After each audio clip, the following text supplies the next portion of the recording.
inaad noqoto wariye ku nool Soomaaliya kana howlgala ma ahan wax sahlan waana culays joogto ah iyo waliba in mararka qaar ay adkaato inaad tabiso dhacdooyinka runta ah xariga wariyaasha iyo xarumaha warbaahinta oo shaqada laga joojiyo waxay ahayd mid aanan marna hoos u soo dhacaynin taasina waxay sii xoojisay walaaca laga qabo sida xog dhab ah looga heli karo dhacdooyinka maalin walba ka dhaca Soomaaliya haddii aynu eegno toddobaadyadii dhawaa oo kaliya waxaa Muqdisho xabsiga laga sii daayay wariye Maxamed Cabdiwahaab Nuur Abuuja xarigiisa waxaa ka dambeeyay hay'adaha amniga iyo nabad sugidda waxaana dacwadiisa qaadaysa maxkamadda ciidamada mana cadda sida qof wariye ah oo ugu dhamaaday in dacwadiisu ay gaarto maxkamadda ciidamada qalabka sida taasina waa astaan lagu yaqaano meelaha ay ka jiraan maamulada kaligood taliska ah sidoo kale waxaa xukun 6 bilood oo xariga laga cafiyay wariye Cabdicasiis Gurbiye oo ahaa tifaftiraha warbaahinta goobjoog ee magaalada Muqdisho oo dhowr bilood ay dacwad ku socotay wariye Cabdicasiis Gurbiye ayaa VOA weydiisay sida uu u dareemayo in xirfadiisa wariyenimo iyo xog tabin lagu xiro walaal saxafinimadu dambi ma aha anigoo ka ambaqaadaya aqoontayda la xiriirta xagga saxaafadda waajibka iga saaran inaan u adeego shacabka Soomaaliyeed oo aan cashuurtooda wax ku soo bartay aaminaad aan aaminay in dalkani uu yahay dal dimuqraadi ah oo laga soo gudbay xilligii kaligii talisnimada in saxaafadda Soomaaliyeed ay ka gudubto waxa dhacay kaliya inay ka hadasho oo la gaaray xilligii laga hadli lahaa sababta arrimahaas oo dhan marka aan ku soo sheegay ayaa waxay keentay inaan bilaabo isla xisaabtan ku saabsan hay'adaha kala duwan iyo qaabka ay u shaqeeyaan haday ahaleed amniga siyaasadda dhaqaalaha iyo arrimaha bulshada iyo adeega ay shacabka Soomaaliyeed ay siiyaan dawladana iguma horeyso isla xisaabtan waxaan hore u la xisaabtami jiray maamuladii kala duwanaa ee dalkan soo maray laakiin markii hadda aan bilaabay inaan ka hadlo COVID-19 iyo saameyntiisa iyo sida ay xukuumaddu uga jawaabtay ayaa waxa muuqata in la dhibsaday inta kaliya ma ahan in la dhibsaday waliba anigii la xiro marka laga soo tago xariga iyo cagajugleynta wariyaasha ay la kulmaan sidoo kale waxa u dheer qatarta ay kala kulmaan magaalada ay wararka ka dhaxraadiyaan qaraxyada ka dhaca magaalada iyo waliba kooxaha argagixisada oo bartilmaameedsada wariyaasha ayaa kadib marka la sii daayo waxa mararka qaar ay la kulmaan cabsi gelin sidoo kalena ehladooda ayaa culays ku saaray inay ka fogaadaan wararka lagu bartilmaameedsan karo taasoo ah wararka dhabta ah waxaana taasi culays ku noqonaysaa wariyuhu inuu warar hufan bulshada u soo tabiyo wariye Gurbiye ayaan weydiiyay sida xarigiisa u saameeyay shaqadiisii wariyenimo saameyn waa uu ku yeeshay xarigii xagga shaqadayda oo April markii la xiray maalmo kadib waa tii damaanad la igu soo daayay damaanada shuruudaha la socday waxa ka mid ahaa inaanan wax ka qori karin 3 arrin oo kala ah 1 kiiska 2 arrimo dhaleecayn ama isla xisaabtan la xiriira xagga xukuumadda iyo 3 oo ah COVID-19 marka taasi ay dhacday kadib waxaan ruqsad ka qaatay ama ay fasax isii xarunta aan ka shaqeeyo ee goobjoog 4 bil ee la soo dhaafay wax haba yaraatee aan qorayay ama shaqo aan ka qabanay xagga saxaafadda ma ay jirin oo xaafadda ayaan iska joogay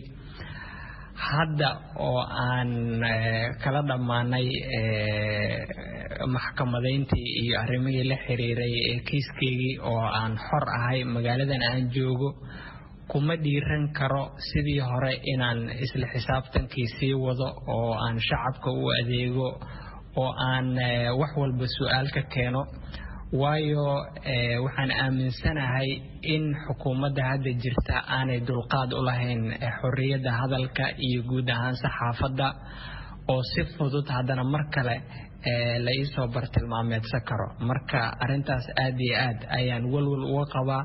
Maxamed Ibrahim Macallim oo ah xogayaha guud ee ururka wariyaasha Fisaj ayaa isna sharxaya xariga wariyaasha iyo sida ay u saameynayso howlahoodii warbaahineed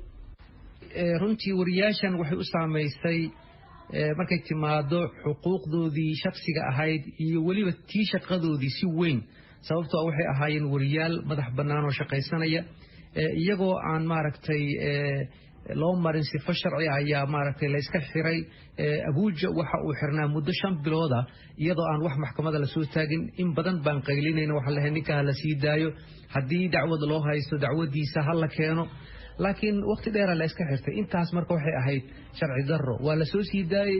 qofkii wax maaragtay waxa la yiri dambi ma lihid maxkamada la saaray maxkamadii ciidamada waxay tiri ninka wax dambi uu leeyahay haba yaraatee mar wixii lagu soo eedeeyay haba yaraatee ma jiraan marka waxaad garan kartaa xataa qofka hadii meel sharci ka jira ay ahaan lahayd Soomaaliya oo meel sharcigu shaqeynaya ahaan lahayd qofka 5 bilood iska xirnaa ee waxan maxkamada la soo taagin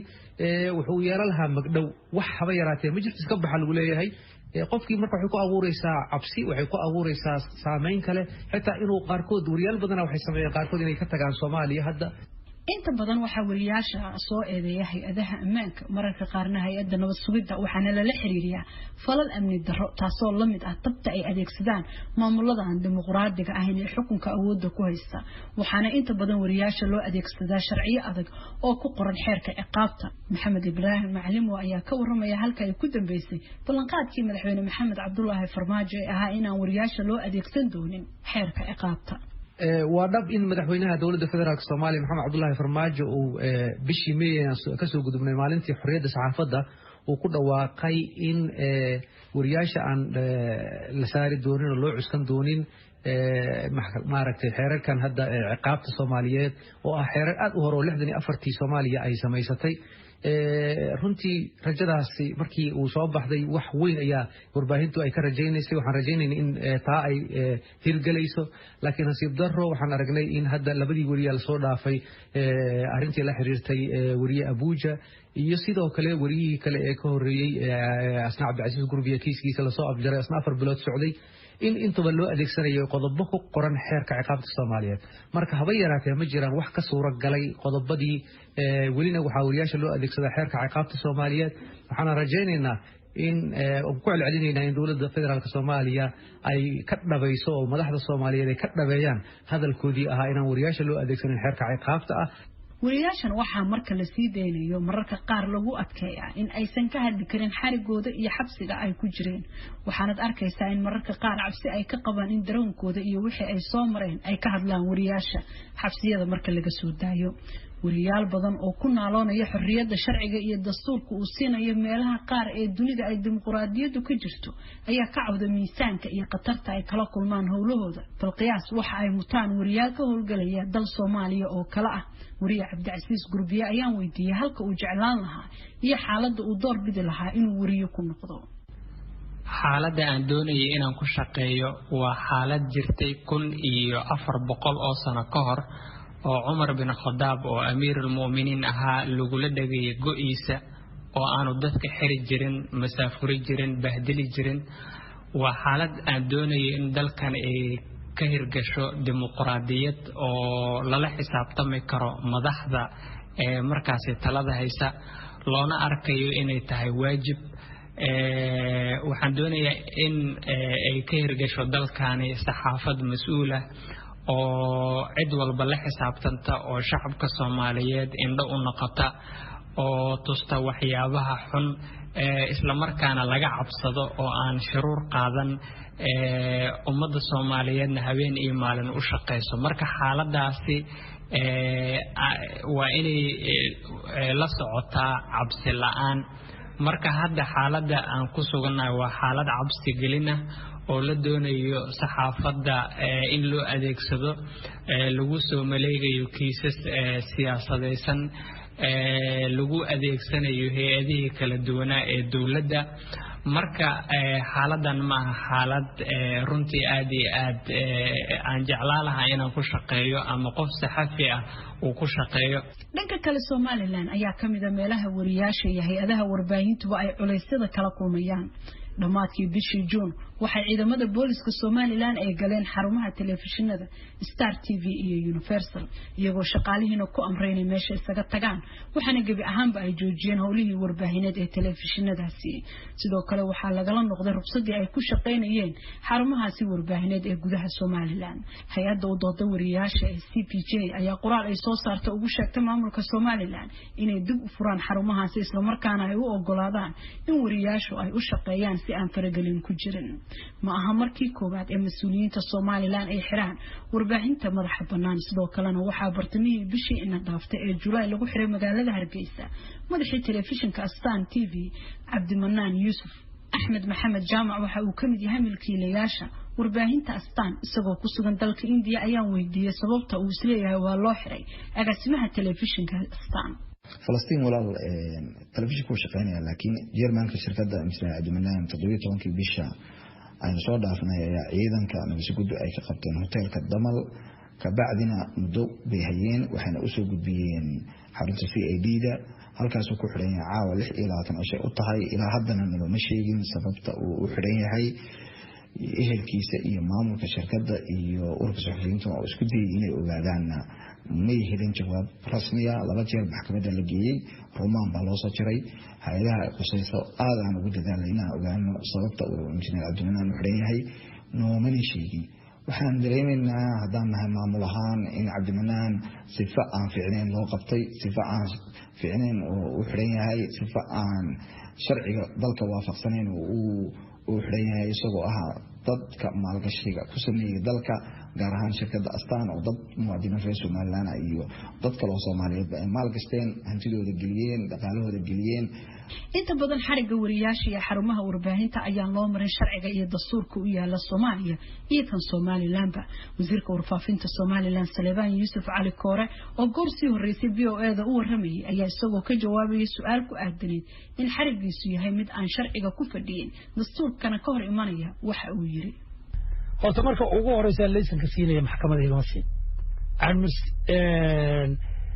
xeeraalina masi wasaaradda ayaa siisaa laysan u mihnada saxaafadda ugu shaqeysanaa wasaaraddu hadday ku qanci weydo iyadoo raacaysa la talinteeda iyo amaawiirteeda sharcigana dhowrs hadday ku qanci weydo oo uu kow ka yahay shuruucda qaranka u yaal iyo heshiisyadii aanu la galay ee ahaa heshiis hoosadyada oo ahaa 1 2 3 4 oo qoran oo ayaguna og yihiin anaguna aan ogna haday kuwa kamida ka baxaan xaq baan u leeyahay wasaaradda warfaafintu xaq bay u leedahay inay ka laasho liisanka herosis meel maxkamadda ku siisay iyo meel ay noogu yeedhayna ma jirto maxkamad ku taala magaalada Hargeysa ayaa dhawaan ku xukuntay telefishinada Universal iyo Star ganaax lacageed hay'adaha xuquuqda aadanaha iyo kuwa u dooda wariyaasha ayaa tallaabada ay Soomaaliland ku ganaaxday xarumahaasi warbaahineed ku tilmaantay mid aan sal ku lahayn dastuurka Soomaaliland iyo xeerarka caalamiga ah sida uu sharxayo Guuleed Axmed Jaamac oo ah sharciyaqaan kan mid dadka u ololeeya xuquuqda aadanaha ee Soomaaliland xorriyadda warbaahinta iyo madax bannaanida ah inay shaqada ay qabanayaan warbaahintu u madax bannaanaadaan oo tafatirkoodu ay noqdaan go'aamo ay leeyihiin tafatirayaasha warbaahintu وحق دستور كسوماليلاند ku qoran xeerka saxaafadana ku haastaysan waafaqsan dhaqamada caalamiga xuquuq insan ka ee dastuurka Soomaaliland ay yihiin sidaas raadid xayiraado hore loo saaray labada TV Universal iyo Star TV iyo ganaaxa ka dambeeyay midkoodna ma aha kuwa ku dhisan qaanuun Soomaaliland yaala ee ka soo horjeedaan dastuurka sida qodobkiisa 32 sidoo kale waxaan waafaqsanayn qodobka 37 dastuurka Soomaaliland oo awooday waaxaha dawladda qaranka kala soocaya waaxda fulinta ee wasaaradda faafinta ka tirsan tahay awood u male inay soo saarto ganaax oo ciqaab u gaar ah soo xogideedu ee dastuurka Soomaaliland sidaas raadid baan ay ganaaxa la saaray labada warbaahinood iyo xayiraadii hore u saaray Tony aanay markii hore ahayn kuwa waafaqsan dastuurka mar labaadkana ay yihiin kuwa caburin ku noqonaya waxyeelo warbaahinta way warbaahinta marka la xiro ma aha oo kaliya cid dib ku noqonaysa soo gaaraysa isla warbaahintaasi waxay kaloo soo gaaraysa warbaahinta kale oo ka baqanaya in wixii ku dhacay warbaahinta hore ay ku dhacdo taasina waxay si dadban u keenaysaa iyagu isfaafreebaan kasoo inay warbaahintu dhaxaad u tahay xorriyadda hadalka iyo dimuqraadiyadda waxa sidoo kale qayb ay ka yihiin shaqo abuurka dalka waxaana ka shaqeeya boqolaal shaqaalaha oo qoysaskooda ka biila dhaqaalaha ay ka helaan hay'adahan warbaahineed oo u badan kuwa ganacsi Axmed Maxamed Jaamac oo kamid ah maalgashadayaasha warbaahinta Astaan ayaan weydiiyay muhiimadda shaqadooda ay u lahayd bulshada Soomaaliland runtii muhiimad weyn ayay u leedahay shaqada aan ka hayno Soomaaliland maadaama aan nahay shirkadaha ugu waaweyn ee maanta sameeyay shaqo abuurka in ka badan 120 qof oo reer Soomaaliland ayaa shirkadan u soo shaqo taga kuwa si dadban uga shaqeeya oo ah shaqo temporary iyo kuwa shaqaale joogto ah sidoo kale dad reer Soomaaliland ayaa shirkadda